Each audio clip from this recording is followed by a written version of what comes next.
bom dia. Você sabe o que é uma doença rara?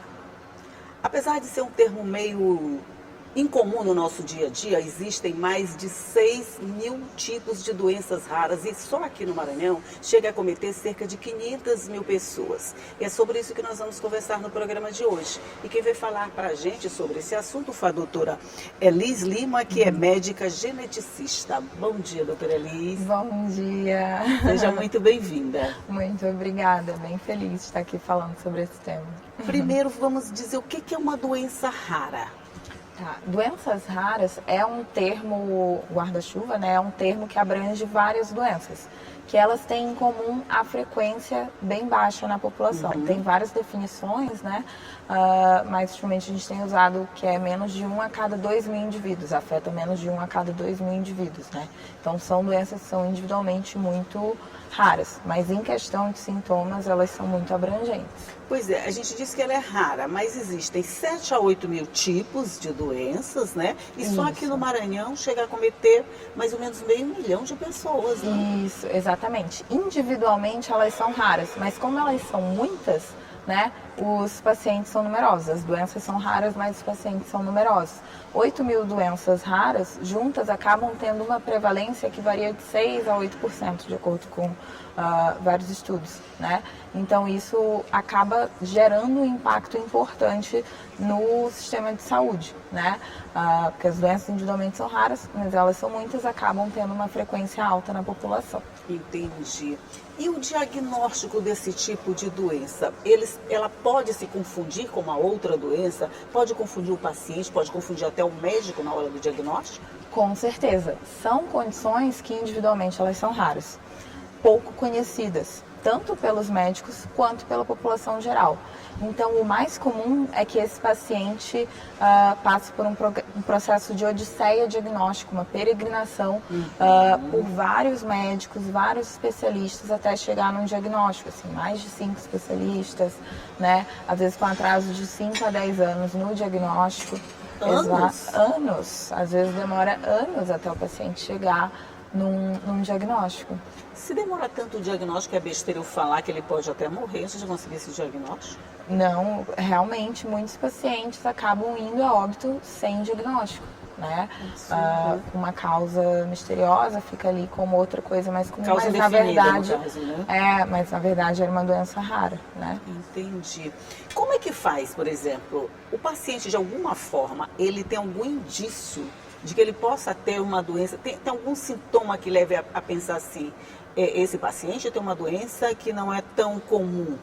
Tem algum sintoma específico? Ele pode mesmo se confundir com outras doenças, com outros sintomas de doenças? Então, eu costumo falar que quando começa a ficar muito complicado, a fugir de um padrão comum de evolução das doenças, a afetar mais de um sistema, quando o paciente tem muitos diagnósticos juntos, e ninguém chega numa resposta uniforme para que consiga explicar todo aquele quadro, daí deve levantar uma suspeita de não, será que esse paciente tem isso tudo de diagnóstico ou é só uma doença rara causando todos esses sintomas, né? Então, apesar de raras, dentro do leque das raras, vamos fazer um nicho aqui, só tem doenças raras aqui nesse nicho. Vamos botar essas 8 mil doenças mais ou menos aqui. Dentre elas, tem alguma que seja mais comum? Não tem muito consenso assim, qual seria a doença rara mais comum. Eu trabalho com as genéticas, né? Dentre as genéticas, a anemia falciforme é muito comum, deficiência de G6PD, as hemofilias, fibrose cística é bem comum também, a distrofia muscular de Duchenne. Exato, são vários nomes complicados, Os nomes são né? complicados mesmo, né? Que é pra gente já achar que ela é rara mesmo. São pouco conhecidos, então causa esse estranhamento. Às vezes, quando eu vou dar um diagnóstico, realmente o paciente fica, o quê? E aí cabe a gente explicar direitinho o que causa cada doença. Se o nome é estranho, ela é rara, o tratamento como é que fica? O tratamento vai depender do que é a doença. A maioria das doenças raras não tem um tratamento específico curativo, né? É mais tratamento de suporte, controle de sintomas, manejo com a equipe multidisciplinar, incluindo a enfermagem, físio, fono, né? Terapia ocupacional, psicologia entra junto, né? Mas aí, dependendo da doença, vão ter tratamentos diferentes. Algumas doenças genéticas eu consigo fazer terapia gênica ou repor alguma enzima que está deficiente naquele paciente, né? Algumas doenças inflamatórias, eu posso fazer algum imunobiológico, enfim, usar alguma medicação para inibir esse sistema imunológico.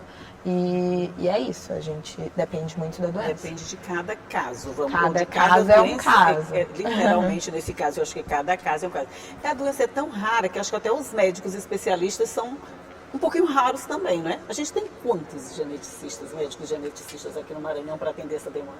Então, a especialidade de genética médica é a especialidade com menos especialistas no Brasil. São 407 no Brasil e aqui no Maranhão só duas, né, que ficam aqui fixas atendendo. Duas mulheres, eu e a doutora Juliana. Ela procurar o caminho mais difícil, ela vai procurar as doenças raras. Então, nós só temos duas profissionais. Essas duas profissionais, elas conseguem dar conta dessa demanda? A demanda é grande, vamos dizer, ela é significativa? E como é esse atendimento?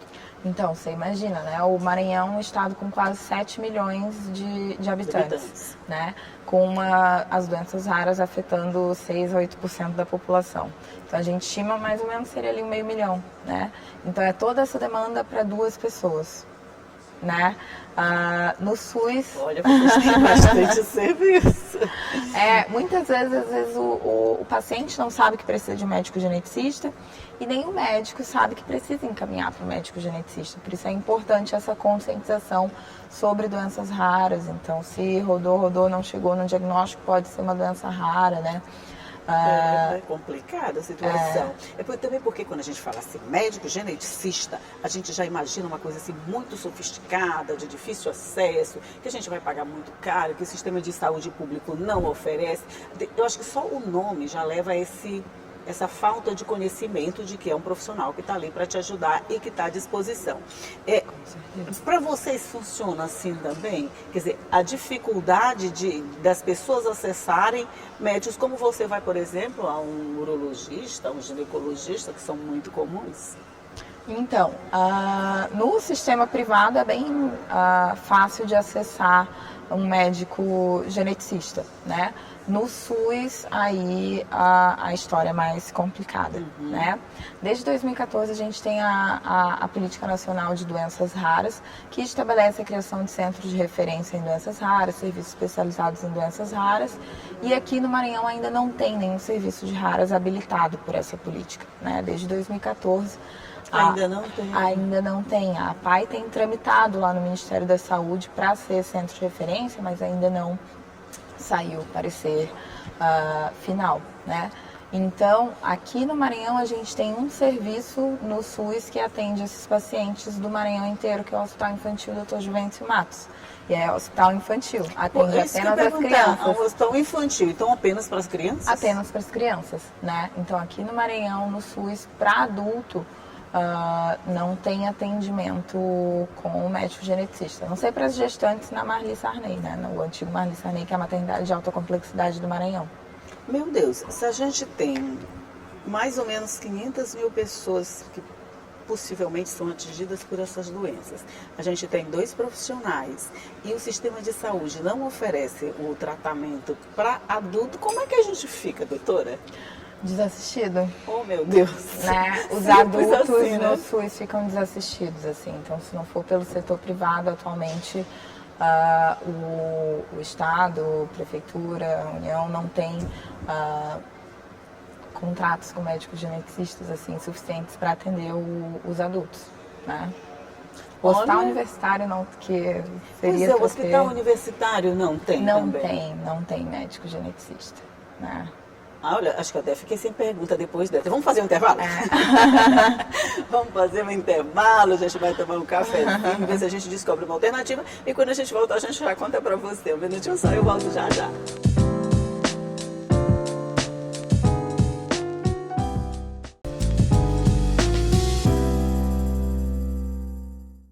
Já estamos de volta conversando aqui sobre doenças raras e a dificuldade de diagnóstico e tratamento com a doutora Elis Lima.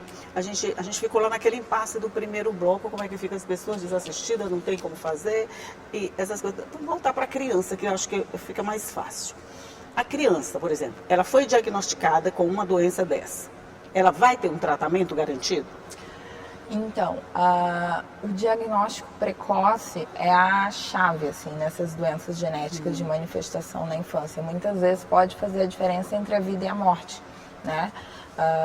Então, a minoria das doenças tem tratamento e às vezes o tratamento é muito simples e pode mudar uma vida. Às vezes o tratamento é uma mudança de dieta, é não comer carne, por exemplo. Isso aí vale para qual doença? Deixa eu falar um pouco para quem. Qual é a doença que é dessas raras que tem um tratamento facilitado assim? Algumas aminoacidopatias, doença da urina do xarope do bordo, fenilcetonúria, homocistinuria, os pacientes não podem. Só nome difícil, né? Ajudou alguma coisa, gente? Mas são condições que se manifestam muitas vezes nos primeiros dias de vida e muito graves, às vezes fica como uma sepse, por exemplo, o paciente vai a óbito sem diagnóstico e seria um tratamento simples de restringir o consumo de proteína natural e ele ficaria muito bem. Ficaria muito bem, né? Mas para chegar a esse tratamento, ele teria que ter o diagnóstico. Ele teria que ter o diagnóstico. Aí já é uma coisa atrapalhando a outra. Exatamente. Gente, que situação. O que vem como solução para isso, né, é o teste do pezinho, que atualmente ele identifica só 6 doenças, mas foi aprovado desde 2021 a ampliação do teste do pezinho para mais de 50 doenças, utilizando outras metodologias, né, que permitem identificar mais doenças, inclusive essas que eu falei, que se manifestam com intoxicação, parece uma sepse, e pode ser tratada com mudança na dieta, por exemplo. Ótimo, né? Quer dizer, o teste do pezinho, a partir dessa ampliação de diagnóstico, ele vai facilitar um pouco mais esse tratamento dessas doenças meio desconhecidas, vamos dizer assim. Com certeza, né? Mas precisa ser implementado, né? Em alguns lugares já foi, em São Paulo, em Brasília o teste já é ampliado há bastante tempo. Aqui não, aqui são só as 6 doenças. É super importante a população estar conscientizada, os gestores estarem conscientizados sobre a importância da ampliação do teste do pezinho, né? Porque realmente um diagnóstico precoce salva vidas, né? Então é urgente essa questão. É complicado, né? Eu diria que desses todos que a gente falou aí agora, de todas essas doenças de nomes complicados, que a gente tem dificuldade, a gente não vai identificar mesmo no dia a dia uma doença dessa que você falou. Aí, os médicos que têm que estar conscientizados sobre as doenças e diagnosticando, né? É muito difícil para o paciente se autodiagnosticar com doença rara. Porque ele não tem nem impossível. ideia que a doença existe. Exato. Né? Imagine saber que ele é portador daquela doença. Mas eu acho que dessas todas, a hemofilia talvez seria mais conhecida de todos? Sim, a hemofilia é uma das mais conhecidas, a doença só para a gente saber o que é hemofilia, explica aí. Tem alguns tipos de hemofilia, né, causada por defeitos nos fatores de coagulação e aí leva a criança a ter sangramentos com facilidade, né, hematomas, às vezes sem explicação, enfim, a criança tem sangramentos com facilidade, tem dificuldade de coagular o sangue. Tem dificuldade de coagulação, quer dizer, um sangramento para ele pode ser fatal. Isso. Uhum. É para isso a gente tem que saber que ele é portador daquela doença. E o diagnóstico da hemofilia é simplificado? Ou também depende de uma geneticista? O diagnóstico da hemofilia pode ser feito pelos hematologistas também, tá? Então aumenta aí o número de especialidades. Aumenta o leque de atendimento, né? Aumenta o leque de atendimento. E aí a pessoa pode dosar os fatores de coagulação. E aí receber um diagnóstico, fazer a investigação com a hematologia e receber o diagnóstico. Entendi. Agora uma pergunta assim bem pessoal. A gente só tem 2 geneticistas, médicas geneticistas aqui no Maranhão. Por que você resolveu ser geneticista? Então, eu sempre gostei de genética. Durante a faculdade, eu e alguns colegas, a gente fundou a Liga de Genética Médica, comecei a acompanhar a especialidade e me apaixonei completamente pelo desafio, os casos são muito interessantes. As famílias, é muito apaixonante acompanhar aquela família, às vezes fazer a diferença e dar um diagnóstico, dar uma resposta para famílias que estão há anos peregrinando sem respostas, mães que já perderam vários filhos, né?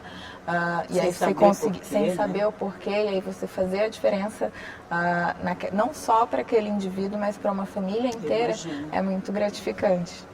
Tem a gratificação quando você consegue ver esse resultado do seu trabalho, mas também não tem a frustração quando você vê que não consegue atingir tudo aquilo que você poderia atingir?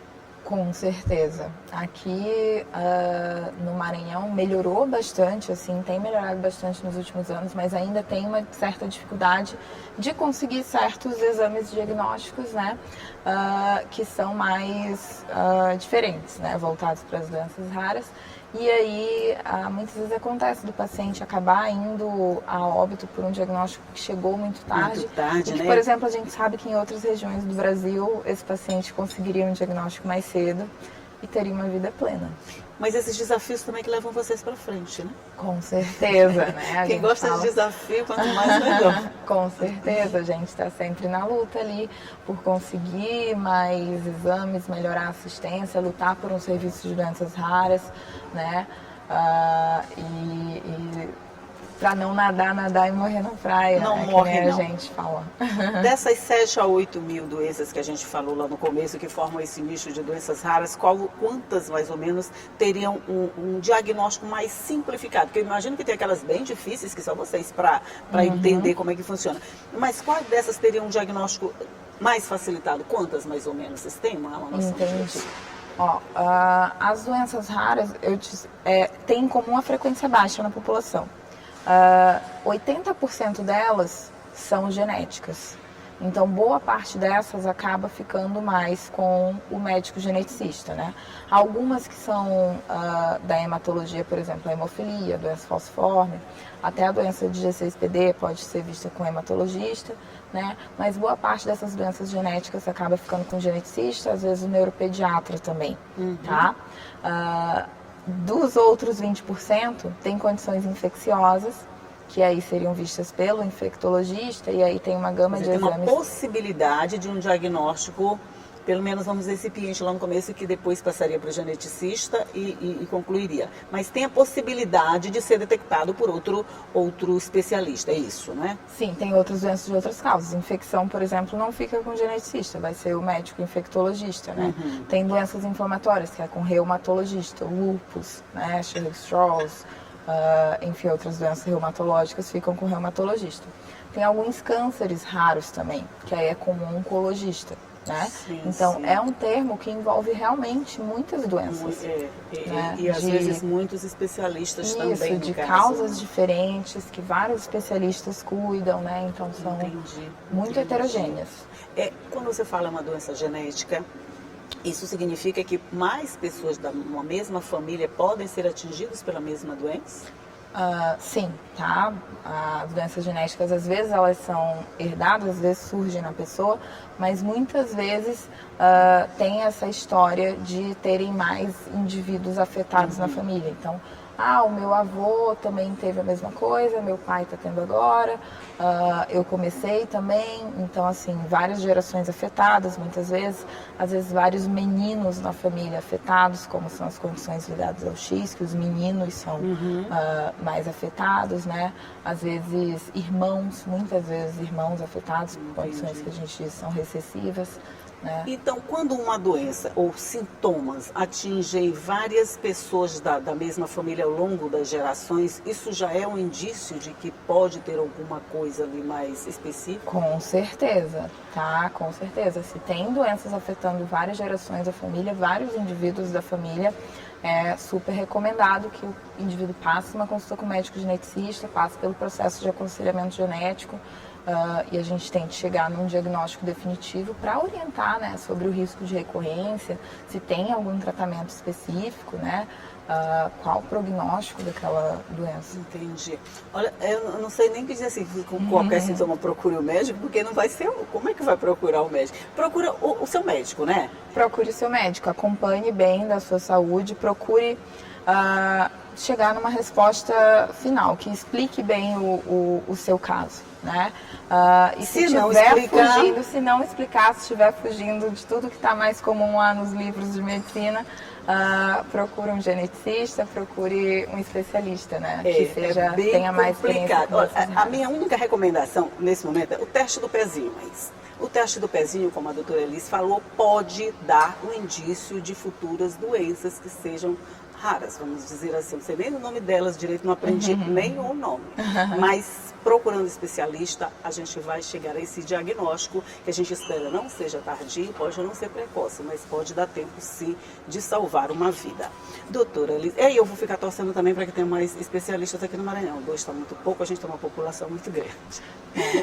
E que tenha mais especialistas no SUS, né, para atender a nossa população. O SUS está precisando desse atendimento. Nem todo mundo, aliás, a maioria da população não tem acesso a serviços médicos particulares, especializados e muitas das vezes caros, né? Então a gente precisa desse app do SUS, do atendimento da saúde pública para garantir essa saúde da população. Mas, doutora Liz, muito obrigada. Quando as coisas estiverem melhoradas, quando tiver mais de uma, a senhora volta convida. A senhora é ótima. Você volta e convida, vem conversar comigo, que a gente já tem mais um, que esse atendimento está maior e que mais pessoas podem ser ter a qualidade de vida melhorada por causa disso. Com certeza, vamos ficar aí na torcida por um centro de referência habilitado. Tem mais geneticistas que têm a expectativa de voltar, pelo menos 2 que eu conheço, né? Olha, 2 mais 2 já dá 4, 100% mais. Pois é, olha só. E aí, com um centro de referência e oportunidade dessas pessoas de trabalharem no SUS, assim, a gente espera prestar uma assistência melhor para a população e tornar a genética mais acessível, porque afinal é uma especialidade que ajuda famílias inteiras. Né? Tá certo. Olha, muito obrigada pela sua participação e por esses esclarecimentos que eu acho que boa parte da população não tem. Eu também não tinha, acabei aprendendo muita coisa aqui agora. Muito obrigada a você. E muito obrigada a você que está aí do outro lado nos assistindo, que já sabe que 9 horas da manhã eu estou aqui esperando você todos os dias com informação e café quentinho, sempre. Tchau e até a próxima.